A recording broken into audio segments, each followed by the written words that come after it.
Hello friends, स्वागत है आप सभी का मेरी चैनल हेल्दी लाइफ में। दोस्तों, जैसा कि आप जानते हैं पूरे विश्व में अभी कोरोना की महामारी फैली हुई है जो बहुत ही गंभीर रूप से आगे बढ़ रही है। ऐसे में अपने आप को कोरोना से बचाने के लिए, हमारे शरीर की रोग प्रतिकारक शक्ति बढ़ाने के लिए और शरीर को स्वस्थ रखने के लिए योग और प्राणायाम एक बहुत ही महत्वपूर्ण कदम है। ऐसा ही एक प्राणायाम है कपालभाति प्राणायाम। तो आज के ये वीडियो में हम कपालभाति प्राणायाम का महत्व, उसको करने की विधि और उसके फ़ायदों के बारे में चर्चा करेंगे। लेकिन आगे बढ़ने से पहले दोस्तों, यदि आप ये चैनल पे नए हैं और अभी तक आपने इस चैनल को सब्सक्राइब नहीं किया है तो कृपा करके इस चैनल को सब्सक्राइब कीजिए और बाजू में दिए गए बेल आइकन यानी कि घंटी के बटन को दबा दीजिए और ऑल बटन पे क्लिक कीजिए, जिससे आने वाले मेरे सभी वीडियोज़ की आपको इंस्टेंट नोटिफिकेशन मिलेगी।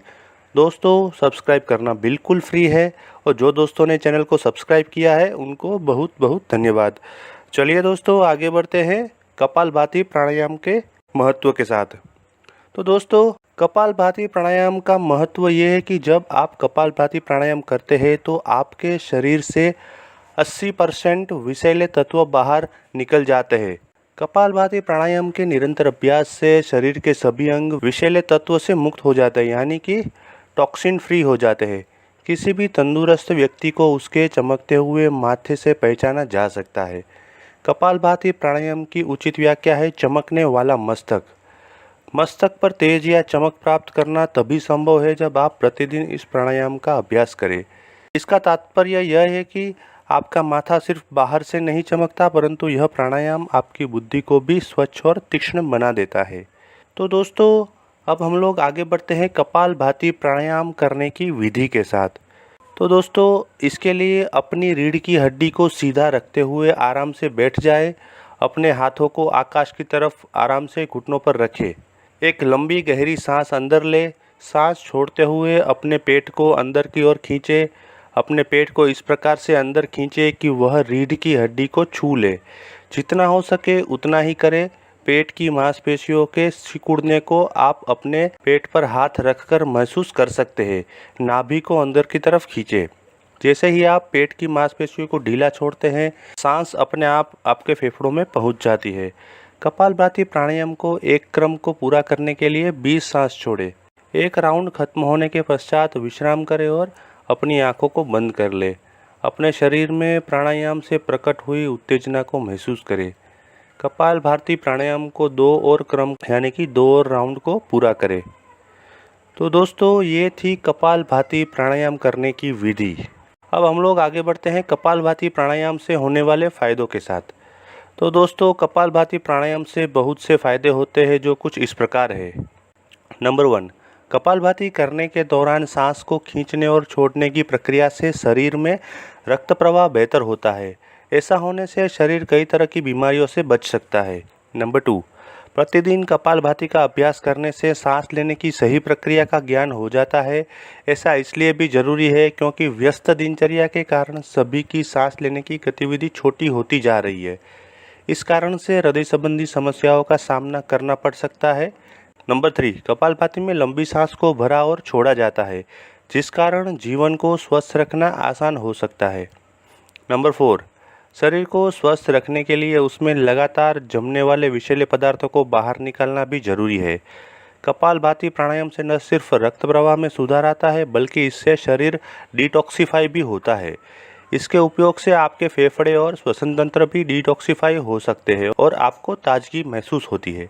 नंबर 5, जिन्हें मधुमेह है या होने का खतरा है, उन्हें कपालभाति से फ़ायदा हो सकता है। कपालभाति प्राणायाम करके ब्लड शुगर लेवल को संतुलित रखा जा सकता है।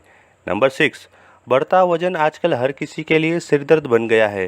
घंटों जिम में वक्त और पैसा बर्बाद करने पर भी परिणाम कुछ खास नहीं होते हैं। ऐसे में योग अच्छा विकल्प हो सकता है। आप कपालभाति प्राणायाम को अपने जीवन शैली में शामिल करके अपना वजन कम कर सकते हैं। साथ ही साथ आपको अपनी डाइट का भी खास ध्यान रखना होगा। नंबर 7, ज़्यादा तेल मसाले वाला और बाहरी खाना खाने से लोग पेट और पाचन संबंधी समस्याएं झेल रहे हैं। ऐसे में अगर दवाइयों के साथ साथ कपालभाति प्राणायाम किया जाए तो इन समस्याओं से राहत मिल सकती है। नंबर 8, कपालभाति फेफड़ों के लिए भी अच्छा योग है। इससे श्वसन प्रणाली स्वस्थ होती है। दोस्तों इसीलिए कोरोना वायरस से बचने के लिए यदि हम कपालभाति प्राणायाम करते हैं तो हमारा श्वसन तंत्र पहले से ही मजबूत होता है और मजबूत श्वसन तंत्र पर कोरोना वायरस का खतरा बहुत कम होता है। नंबर 9, आजकल प्रदूषण और मौसम के कारण किसी को भी अस्थमा या दम जैसी सांस संबंधी समस्या हो सकती है। ऐसे में कपालभाति करने से इन समस्याओं से बचा जा सकता है। इससे साइनस, ब्रोंकाइटिस संक्रमण और राइनाइटिस जैसी बीमारियों से आराम मिलता है। नंबर 10, आजकल तनाव की समस्या किसी को भी हो सकती है। ऐसे में कई बार लोग एंटी डिप्रेशन दवाइयों को लेने की आदी हो जाते हैं, जो सही नहीं है। इस स्थिति में स्वास्थ्य संबंधी योग अच्छा विकल्प है। यह मन को शांत कर तनाव को कम करने में सहायक हो सकता है।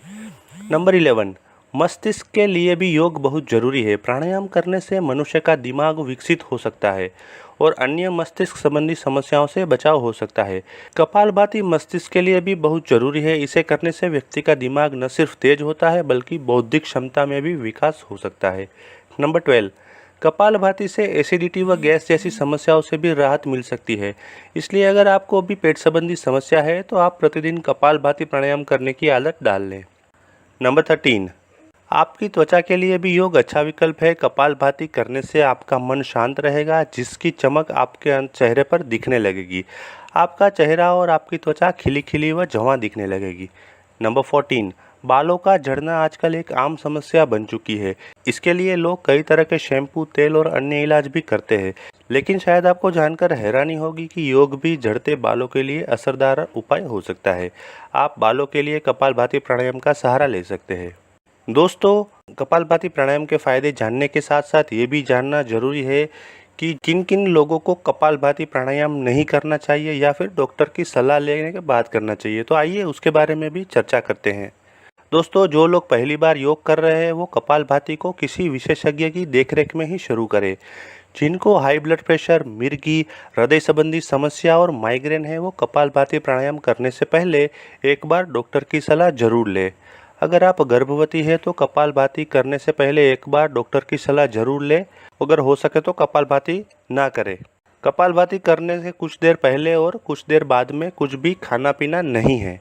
दोस्तों, जिन्हें दमा की शिकायत है यानी कि अस्थमा की शिकायत है वो सावधानी से कपालभाति प्राणायाम करें और एक बार अपने डॉक्टर से परामर्श अवश्य करें। मासिक धर्म के दौरान भी कपालभाति नहीं करना चाहिए। जिन लोगों के नाक से खून आने की समस्या है उन्हें कपालभाति नहीं करना चाहिए।